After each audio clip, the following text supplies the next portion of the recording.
Hi guys. I know I was just live just like a few minutes ago. But I thought I had some more time. So I figured why not go live again. So thanks for joining. Oh, hi Janina, it's good to see you again. I was just live like 20 minutes ago and I was like, okay, I feel weird now because now that my semester of law school is done, I have nothing left to do and I've been complaining about a paper and I just turned my paper in, so now I really have nothing left to do. So why not go live? Um, I hope you guys are having a good Sunday. Let me know if you're studying for the LSAT right now or if you're thinking about it. Especially let me know if you're taking the January test. Earlier today, I went over some questions from test 158, section 4. I think I'm just going to keep doing that. So I gonna start with question 2, just because I feel like it. But if you weren't here earlier, then you'll hear my explanation for 2. But please feel free to ask any questions in the chat, and let me know how LSAT prep is going for you. And please like and share if this is helpful. Janina you take your LSAT on Saturday. Well, good luck. You're gonna do great. I know it's super stressful, but I also think that tuning into like someone on TikTok just talking about the LSAT is a really, really good way to prepare because it still lets you get the learning in and like the brain practice, but without the stress of like doing questions and sections all the time. So if all of my students, I would say, like the days before the test are the worst for them. That's usually when I start getting texts saying like, I don't know what's going on. I feel like I'm getting all the questions wrong. Like my score's going down and I'm supposed to take like my test day is coming up. Like, exactly, Janina, that I feel like I forgot everything. 100% normal. So honestly, if you feel like that, you're in great company, all of you. Because I've tutored lots and lots of students. I took the LSAT in 2020 and I took it when it had logic games on it. And I've been tutoring since. So I've tutored a lot of students. And this is exactly how they feel. Oh, Steph says that's me currently. Janina, right now I'm panicking, I literally cried. Girl, even my guy students cry. Like they don't tell you how hard the LSAT is. Like they tell you it's hard, and you think you know what that means. And NY, I heard you say that you're going to be taking it soon. So this is all good for you to hear too. They like say it's hard, and you think you know what that means, but you don't really know what that means until you actually do it. Like one of the hardest things with the LSAT is you have to constantly admit that you're making mistakes, and it can feel like really frustrating and wear down on you. Like hi Bella. It's so hard to feel like you are like putting in so much effort and then like feeling like you're not understanding. So let me tell you a few things that hopefully will make you guys feel a little bit better and maybe put the LSAT into perspective for you. Because for one, it is so freaking hard, guys. Like if you tell any lawyer that you're studying for the LSAT right now, instantly they're gonna give you like sympathy eyes, and they're gonna be like, "Oh my God, I'm sorry. Like I remember how awful that was. I never want to do that again." Like that's 100% the reaction that you will get from every single lawyer. Like I worked at a firm this past summer, and when I told the partners I was an LSAT tutor, they looked at me like that. Like, why would you do that to yourself? And they all said they would never want to do that ever again. So I'm not saying that to scare you. Saying that because I want you to know that it is hard, feels hard because it's hard. Another thing to know is, and thank you guys for the likes and the coins, is that studying for the LSAT actually changes your brain structure in a good way. But they're done like scientific studies, and it's it literally is changing, like, I don't know, the pathways your neurons travel. So when you're studying, and if you feel like mentally drained at the end of the day, or even physically drained at the end of the day, or just burn out, or like really like cranky, stressed, like not yourself, you're literally changing the way your brain is structured. So be kind to yourself. And I see Bella saying it can get easy though. I feel like it's fun sometimes. And that's exactly right.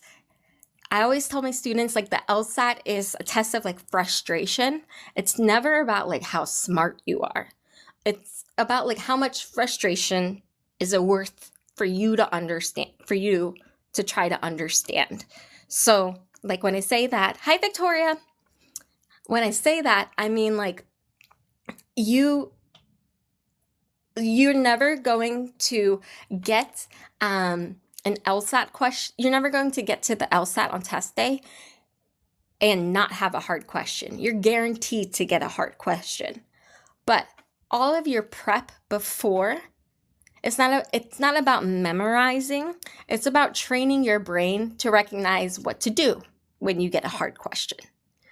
And that's how you're going to have to go through law school. So I actually, I don't know, people can come for me. I think the LSAT is super representative of what you do in law school and what you do as a lawyer. But that's just me.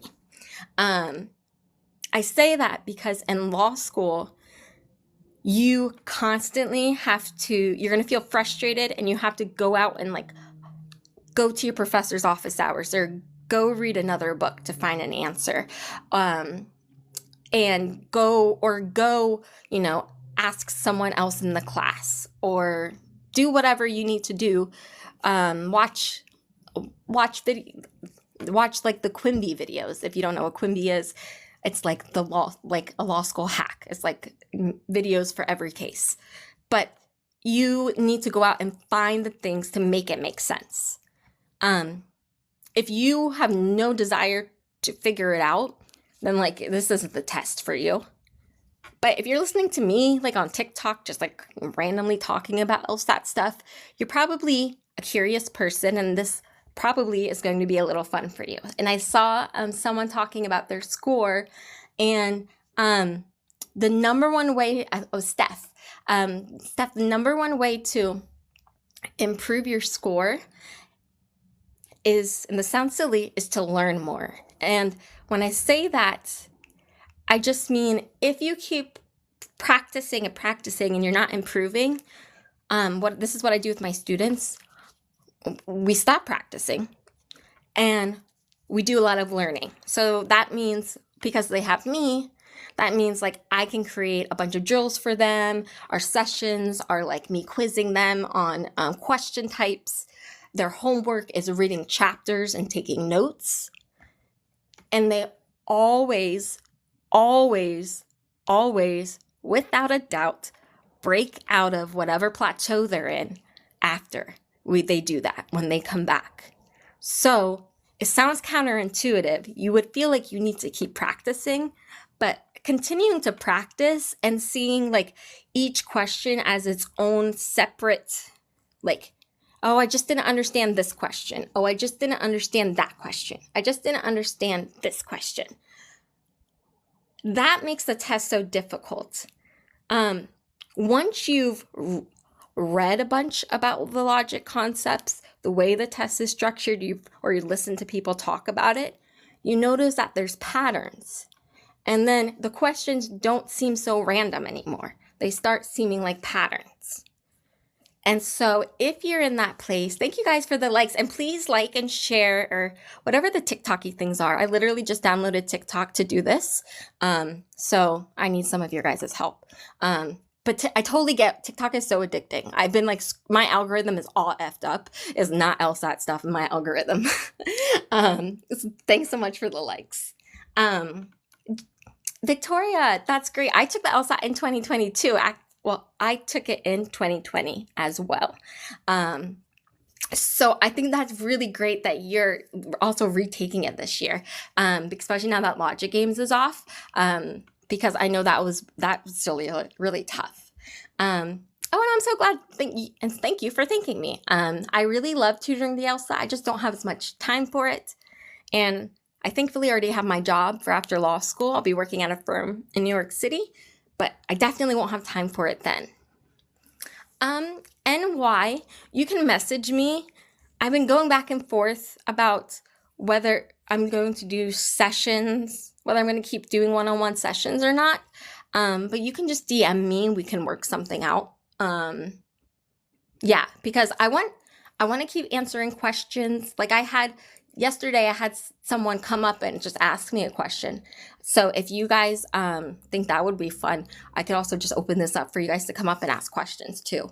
And I've been thinking about doing maybe a subscription where I can do like a couple times a week, and then instead of me getting distracted with chat, we can have like super focused study times. Let me know if you think that would be interesting. Being super honest, I have no idea what I'm doing, but I just know that I'm good at tutoring the LSAT and I have fun with it. So I'm also older too. So I'm 33 years old. So I took 7 years between undergrad and law school. And I actually took the LSAT, waited a year to apply, and then deferred a year. So I took my sweet time. So I'm not quite as good at the TikTok things. So,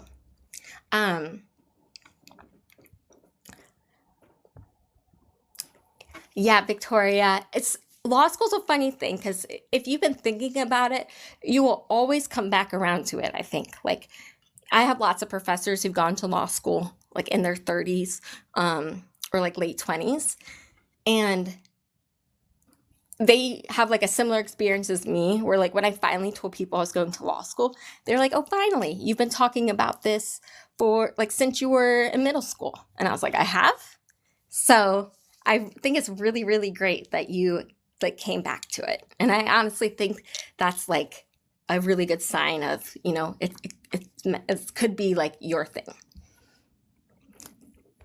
Has anyone been to WG? Evelyn, I don't know tell me what WGU is, but my answer is yes. Just because no matter what school, I'm going to say they have someone who's gotten into law school for sure. So I can just already tell you yes, but tell me what WGU is. And also anyone in the chat, help Evelyn out too. Oh, Victoria, yeah, we're the same. They actually, what's kind of interesting is if you guys have admissions questions too, let me know. As you can see from my little banner, I was lucky enough, I got a full tuition scholarship to my law school, which is amazing. And I worked in the admissions office at my law school between my first and second year. And so if you guys have questions about personal statements or applications, you can ask me those too. But I was talking with my dean, and my dean, she was telling me that our incoming 1Ls, I think like 80% of them have 2 or more years of work experience outside of undergrad. So, of course, if you're going straight through, you're still totally fine. You're not disadvantaged. But if you did take a break, it's also could be an advantage for you, or rather not a drawback, because it seems like law schools are starting to trend towards taking students who have more work experience. That's not true for all law schools, but I think it's a thing that my dean said it's a thing that schools have been considering, and our school tried out. It was like a competency-based online college. Let me do a quick Google, Evelyn. Yes, Janina. See, this is why I need this. See, this is the other reason why I need to do subscription-based classes to keep me on track with questions. Evelyn, I'll look into that. I don't know, but my answer is still probably yes. Yes, we are looking at number 2. This one is from number 2. So if you guys have your Law Hub account, you can pull up 158 and yeah, okay. So let's take a look at to question number 2. Yeah, go ahead, Janina. Go for it. While you do that, I'm going to research Evelyn's question.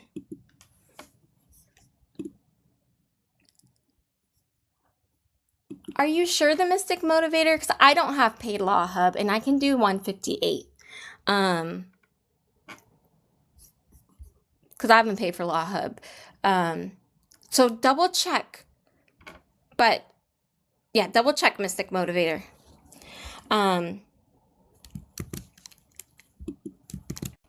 WGU.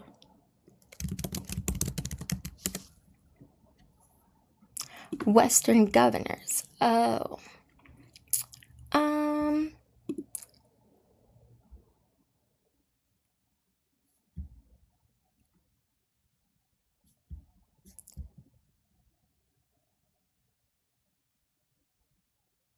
Yeah. So, Evelyn, on Reddit, I literally just Googled WGU Law School. You'll see there's a Reddit post, and there's it's from a year ago, but someone got accepted to law school, and people are all talking about it.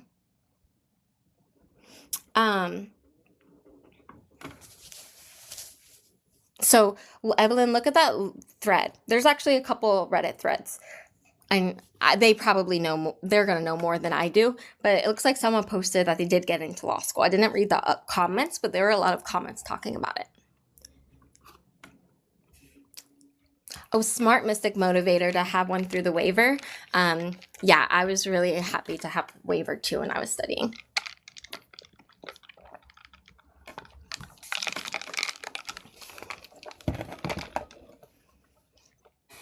Okay, so if you guys are just joining, we're going to go over section 4 of test 158. So I'll give a few more seconds to review it if you want to on your own, and then we will go over it.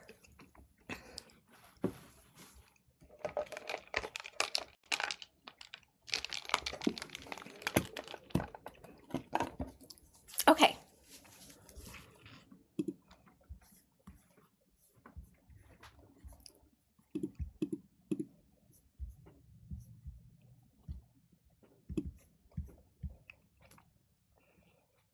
So if I'm looking at question 2,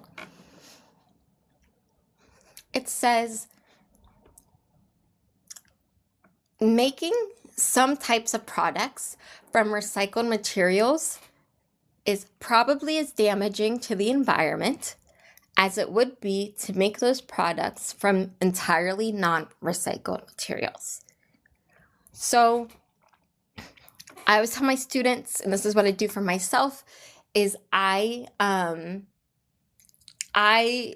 process as I'm reading. So I stop in the middle of my sentences and make sure I understand what I'm reading. So from what I read, it says that making some products from recycled materials damages the environment, or probably as much as making products from non-recycled materials.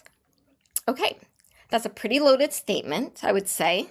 So that sounds like an opinion to me, which tells me that is our conclusion. I'm wondering why they think that. And these are all the thoughts that are running through my head as I'm sitting there in the test.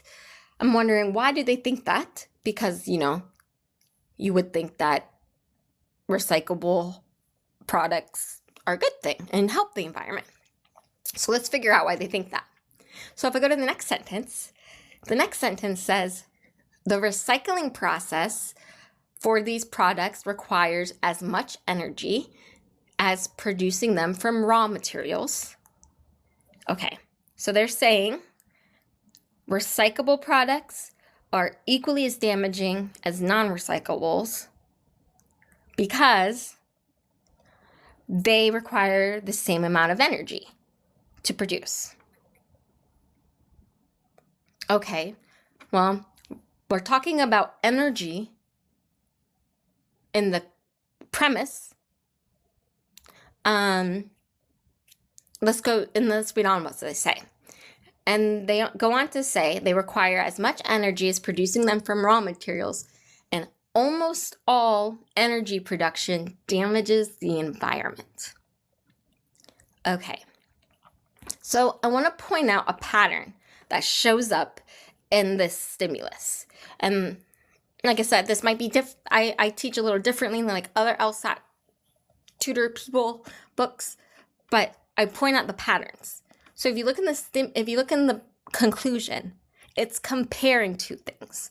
What are the two things it's comparing? It's comparing the damage of recyclable products to the damage of non-recyclable products. Okay, they're saying it's equally as damaging. That's a comparison. If we look at the premise is saying energy production damages the environment. That's a very absolute statement. So already, I'm feeling like this premise does not support the conclusion, because the conclusion is about comparing the damage to the environment, and the premise is simply about the energy, the damage from the energy production. So already I'm seeing a mismatch between what's being talked about in the premise and the conclusion. So I want to make a prediction of what could show up in the answer choices. And I'm imagining that something is going to show up that the correct answer choice will at least mention energy production and the environment. So let's read what the question stem says. The question stem says that it asks, what is this argument most vulnerable to the criticism of? So again, they are talking, again, the premise is focusing purely on energy production. The conclusion is comparing two groups of things. So the premise is giving us a very absolute statement saying all energy production damages the environment, which puts everything on a level playing field, saying all production damages the environment. But the conclusion makes a sweeping statement saying that it's equally as damaging to the environment as non-recyclables. Okay, so whichever answer choice we choose, and this is the biggest trap for weekend questions, is that you want to find the answer choice that will attack the conclusion. So let's go through these choices. So if I look at answer choice A says that the argument is vulnerable to the fact that it uses the word environment in one sense in a premise and in a different sense in the conclusion drawn from that premise. So I'm going to ask myself, do they use the word environment differently? I don't think so. I think both the premise and the conclusion are talking about the environment, as in the world. And again, the conclusion is about saying that recyclable materials are just as damaging as non-recyclable materials. Answer choice A saying uses the word environment in different ways. That does not connect with the point of the premise. With the point of the conclusion. Let's look at answer choice B. Answer choice B says the argument treats an effect of energy-related damage to the environment as if it were instead a cause of such damage. So immediately I see the words cause and effect in answer choice B, and I immediately think, this wasn't a cause and effect issue. The issue in the stimulus was not about what causes environmental damage. It was about, do recyclable materials producing them cause the same amount of damage? So answer choice B, saying it treats an effect as if it were a cause, that is very LSAT coded language for cause and effect relationship. They did not use any cause and effect language in our stimulus. So answer choice B does not describe the reasoning here either. If I look at answer choice C says the argument fails to consider, which just means, fails to consider, that one's clear. Fails to consider that the particular types of recycled products that it cites may not be representative of recycled products in general. Okay, if I'm remembering this, and I always want to refer back to my conclusion wasn't about particular types of recycled products. It was just about recycled products. So answer choice C doesn't even apply because our stimulus is talking about all recyclable products. Answer choice C is trying to narrow it by saying types of recycled products. But that's not what our conclusion is talking about. And again, let's say this were true. If it were true that the author didn't consider that there might be some recycled products, or these products might not be representative, it still doesn't matter because the author never talked about types of recycled products. It was always comparing recycled to non-recycled. So let's look at answer choice D. Answer choice D says the argument fails to consider that making products from recycled materials may have environmental benefits unrelated to energy consumption. Okay, so the making... Oh, hi, Pizza. Yes, so you'll have to log into Law Hub just because the questions are copyrighted and technically the answer choices are too.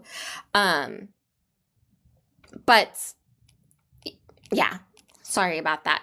But it's free to make an account on Law Hub.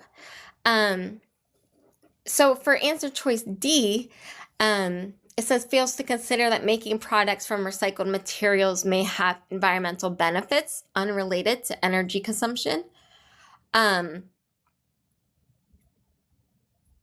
uses language that comes directly from the conclusion, and that is always a very good sign in a weaken question.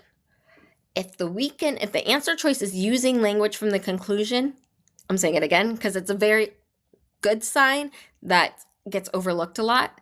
You want to look at that answer choice carefully. So this one says, making products from recycled materials, and it says, may have environmental benefits. Well, let's double check what our conclusion was about.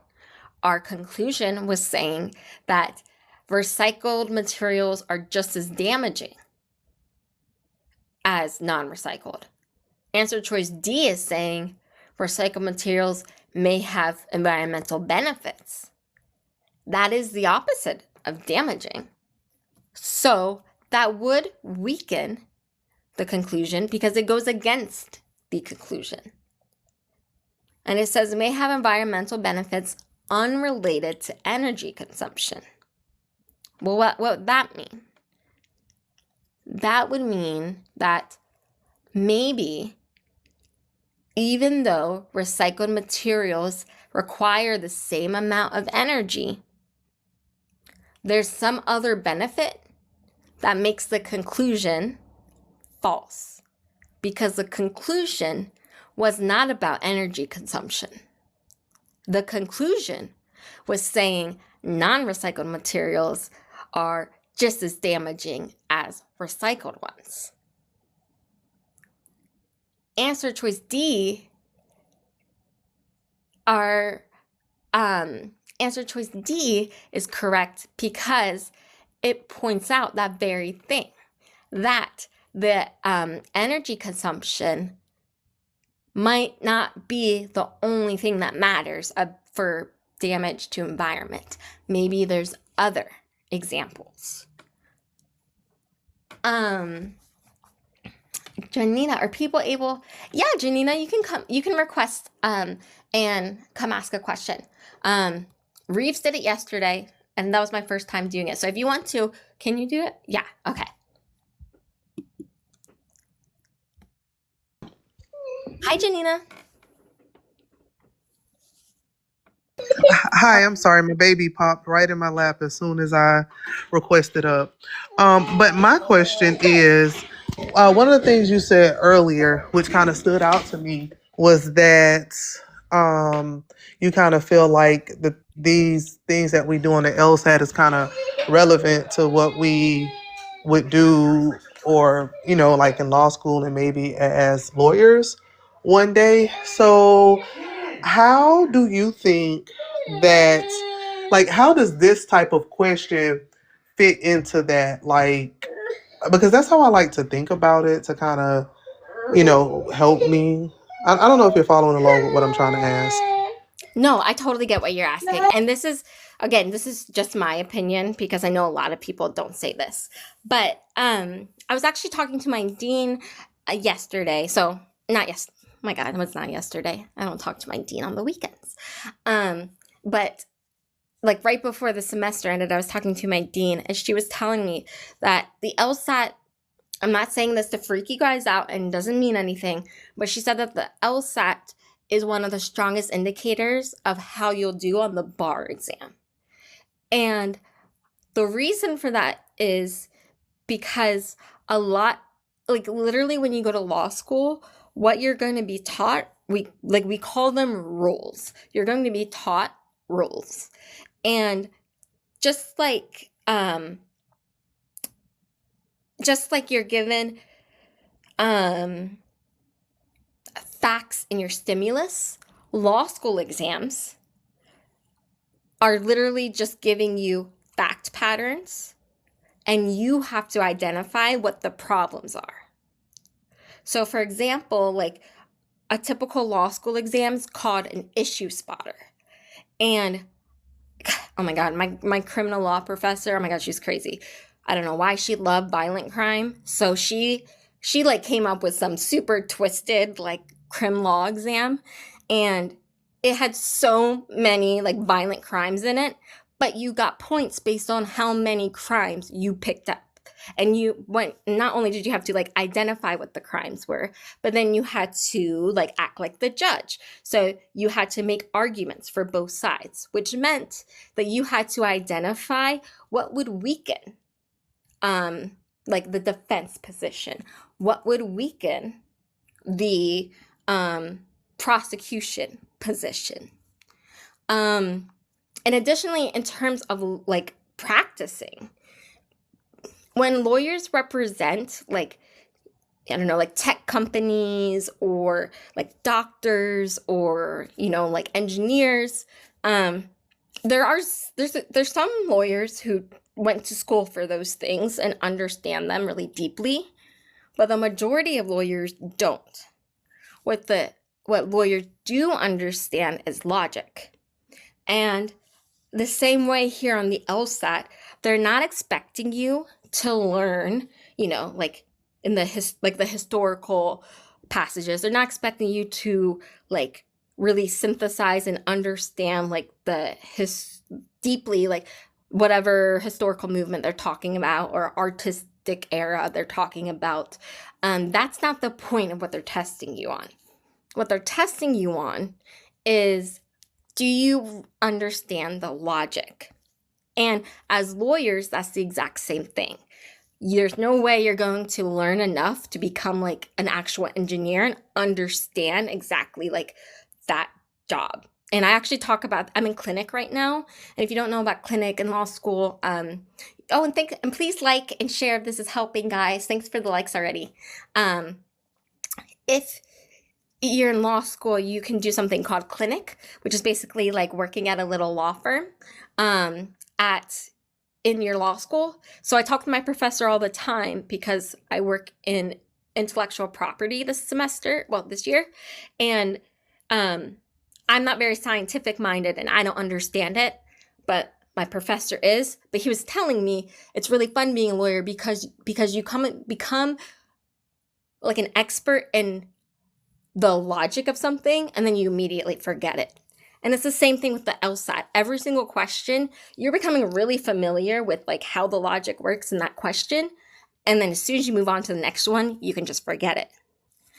So So sorry, that was really long-winded, but I promise I'm done. no, okay. So when we think about these questions, like most vulnerable to criticism, because I kind of struggled with these a little bit. Essentially, we're looking at this. We're looking at this question, right? And we are essentially not trying to poke holes in it, but trying to identify a different position that can give like maybe an alternative to, I guess, the claims, if you will, that are being made in the stimulus. That is like a tutor level explanation. That was perfect. Yeah, you're exactly right. And you're right. You are trying to poke holes in it, but I like how you made it even more specific because you're trying exactly to do that. Identify what could somebody argue if they wanted to argue against this. That's exactly right. Oh, hi, Okay, and so Shosha. that's and so that's how I think about it. And I mean, I guess essentially that's what lawyers do. So I try to frame it that way to kind of help me to conceptualize like how to, I guess, attack the question. So hmm, that makes sense. So thank you for that. No, and I think that was a great question. Thanks so much, Janina. I'm going to let you go now because I actually just had someone else request. I think it was Jeff. If you want to request again, you can. But thank you so much, Janina, and good luck because you told me you're taking your test this weekend, right? Or Yep, next weekend? Saturday at 7. I have to be there at 7:30 a.m. All So right. Everyone put your 4-leaf clovers in the chat for yourself and for Janina.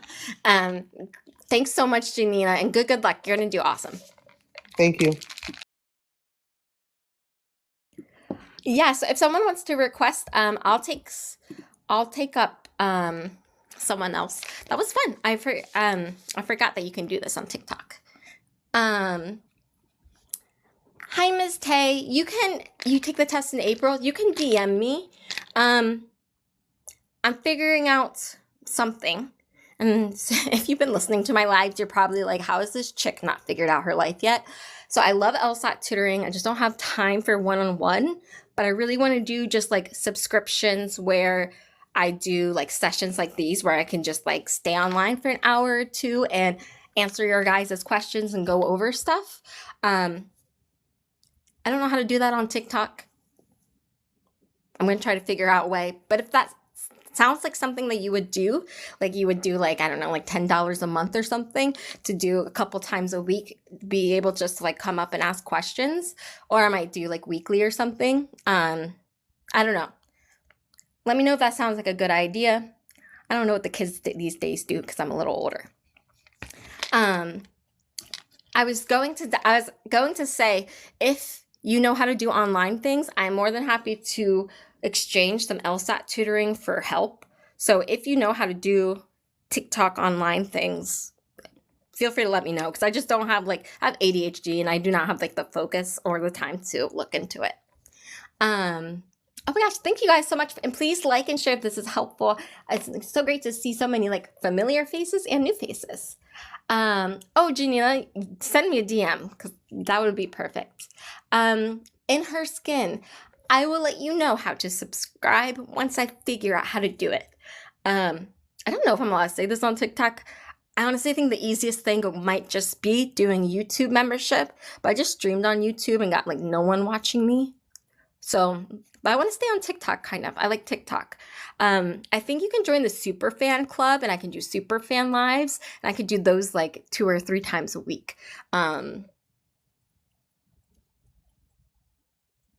So just check back on my profile because I'll make a post yeah, I don't know. You guys have to let me know what you think. I need a little help, I think. Do you have any idea what the reading prompt could potentially be about? Because I hate natural sciences. Your mom, I don't have any idea. But I totally get hating natural sciences. I hate all the sciences, so I totally get that. Um, my for the really tricky passages, my suggestion is to um, spend the most time understanding and I say this a lot, the first and last sentences of the paragraphs, which sounds silly, but the details can be really confusing, but you might not need to understand that. You might not even get a question on like details in the middle. So it's for those tougher passages, it can be easier if you just get the main idea, and then once you get a question about the details, then go back to the passage and then try to understand.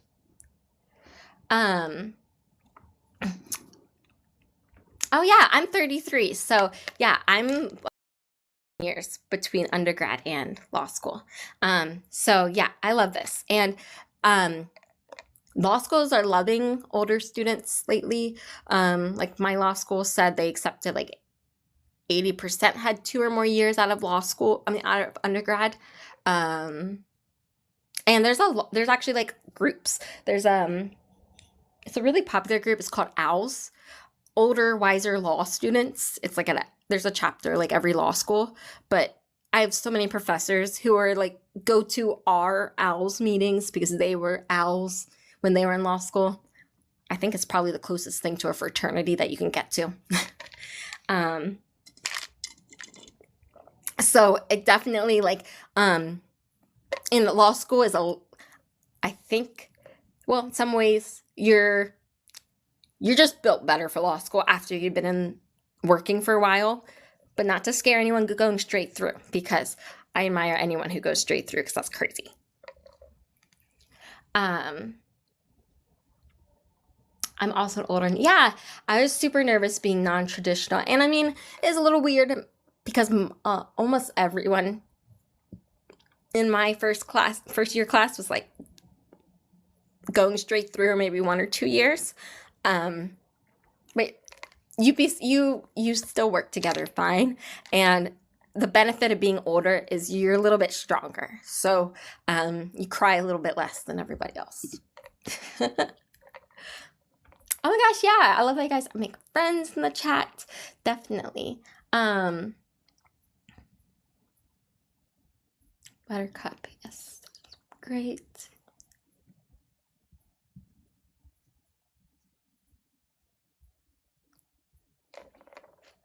Okay. Let's see. Well, first let me see. I'll ask if there's anyone who wants to come up, and then I'm probably gonna hop off of here and take a break. I might hop back on later. Like I said, really, now that I'm done with the semester, I don't have anything to do.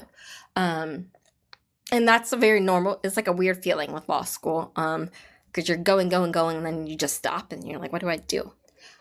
Hi, Delulu. I saw a video where they said Delulu is a Salulu, and I was like, I actually really love that. Delulu is a Salulu sometimes. Please can we come back later tonight? Yeah, we can definitely come back later tonight. I'll schedule it on my profile for probably maybe 6 Eastern. And yeah, we'll either do, I don't know what we'll do. I will either do calls or questions. Yeah. Or let me know in the chat too if there's something that you would want to talk about or focus on later tonight, because we can do that too.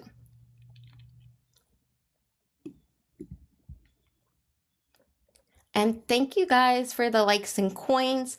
And please join my fan club. I don't know what that means. Hopefully you do. I know I'm supposed to say it. And send me heart me's, please. God, Janina, I need your help, girl.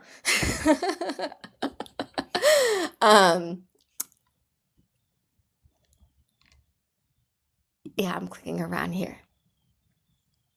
See, I don't get how all these people, they just like get on TikTok and just like, I don't know. People sleep on TikTok and I don't know how they all know what to do.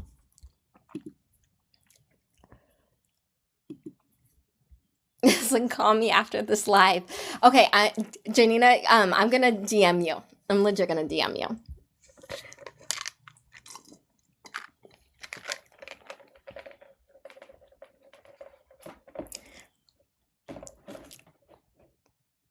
Miss Tay. Oh, hi, Galavies.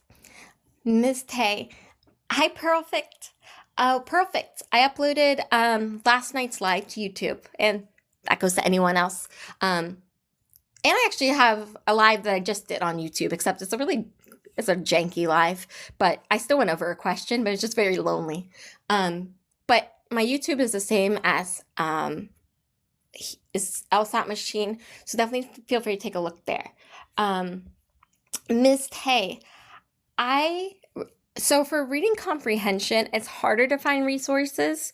I do like PowerScore. I really like PowerScore for logical reasoning. I also like it for reading comprehension. But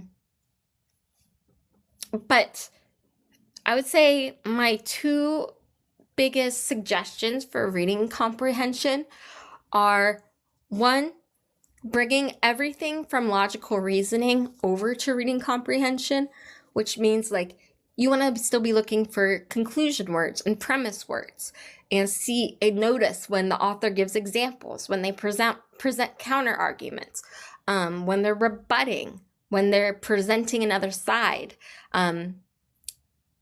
whether they're using like statistics or if they're using like anecdotes to back up their conclusions. Do they have a conclusion? Or is it just a set of statements? All of that you want to still do on the on the reading comprehension section. And for main point questions, you want to look at the first and last paragraphs of the passage for main point questions. A lot of students know to look at like the first paragraph, but 99% of the time on main point questions, the LSAT is going to take something from the last paragraph too. So those are my few suggestions for reading comprehension. I really like PowerScore. I think reading comprehension is hard to find a good resource for. I also think LSAT Trainer reading comp isn't that bad. Yeah, those are my tips, Miss Tay. But anyone else, please drop in the chat your suggestions for reading comp for Miss Tay, because the other people probably know better than I do in terms of what's out there. Oh, but I will say, Miss Tay, the PowerScore workbooks, they have these little tiny workbooks. Those are not worth it, I don't think. Those just, they like don't have, it's just not worth it. But the big books, they're called like the Bibles, those ones are good. Galavies, you asked me a question. Where were you? There you are. What books do you recommend to read in order to enhance vocabulary? That's a good question. I don't think I have any suggestions for books to read, but, and this is probably something you already do, Galavies, but I will say, as you practice, don't ever just say like, I don't know what that word means, or like say like, I think I know what that word means, and not look it up, because I think it's probably so I think it's probably better to build your vocabulary from the practice. So like, for example, like they'll use the word contention, they'll use the word equivocally, invariably, lots of other words that you may not be familiar with. You always, after you're done a test or when you're reviewing, as you're going along, you need to mark the words that you don't know and make sure you look those up and remember them. That's probably my best suggestion.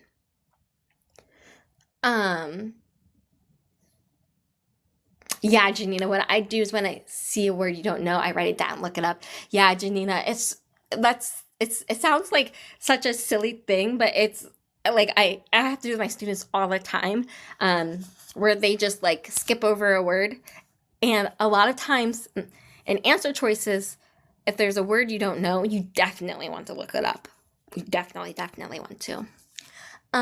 User 052224042100.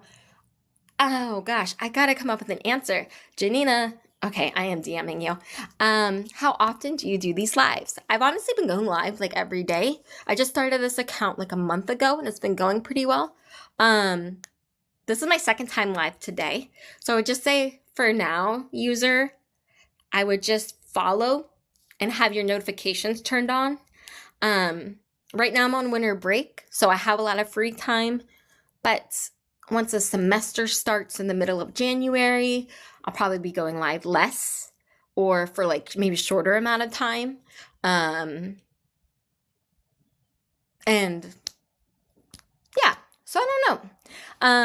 I don't know how often. So I'm sorry, user, that I don't have a better answer, but I would just say keep your notifications on.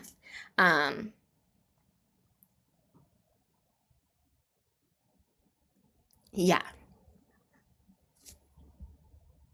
Okay, good. I'm glad that was helpful, Galavies.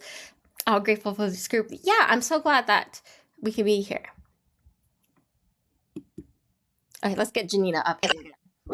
Hi, Janina. Hey, so one way that users can stay up to date with what you're doing, the first thing is to make sure that you are following the LSAT machine. The second thing to do is to click the orange heart at the top that says join. When you click it, just click join fan club. That's going to help her to get onto the For You page to reach more people who are interested in her content. And the third thing that you could do to stay up to date and make sure you get notifications when LSAT machine goes live is to click the profile photo with the little orange robot. Go down to the bottom and click the notification bell, and then just make sure that you select all notifications. That way, you see the post and also get notifications of the live stream. So, that's something that I encourage everyone to do when they have a creator that they love and that they want to follow. So I just wanted to come up and share that for you in hopes to help you out. Oh my God, you're an angel. Thank you so much. Everyone, listen to Janina. Okay, do what she says. Thank you so much, Janina. I'm totally No 100% problem. DMing you. Okay, I'll look out for that DM. Thank you so much, and you can drop me down. I'll just stay in the comments until you shut the live down. Thank you. Bye, Janina. Oh my gosh, you guys I love you guys. I literally was away for New Year's and I came back. I was like, I actually miss you guys. So I'm like really happy to see like people I recognize from the comments and my likes here. So, oh, hi, Brianna. And thank you so much, Janina. See, this is also when you're in law school, you start realizing what you can do really well and what you cannot do really well.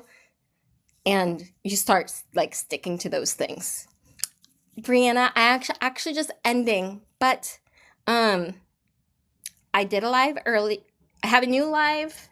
No, I can't remember if you were here earlier. I'm just ending, but check this evening because I'm gonna go live again around 6 Eastern. Maybe 6:30 Eastern, but I'm gonna schedule it on my profile right after I end this. I'm gonna go take a break and hang out for a little bit, and then I'll come back. But thank you guys so much. This is so fun. I'm glad I hopped back on here. It's really great chatting with you. DM me if you have questions or if you want LSAT help. We'll figure out some way to make it work. Thank you guys again. And I'm going to schedule the live right now. So I'll see you guys in a few hours. Have a good break. Hopefully you take a study break, but if not, study well. And I'll see you guys in a little bit. Bye.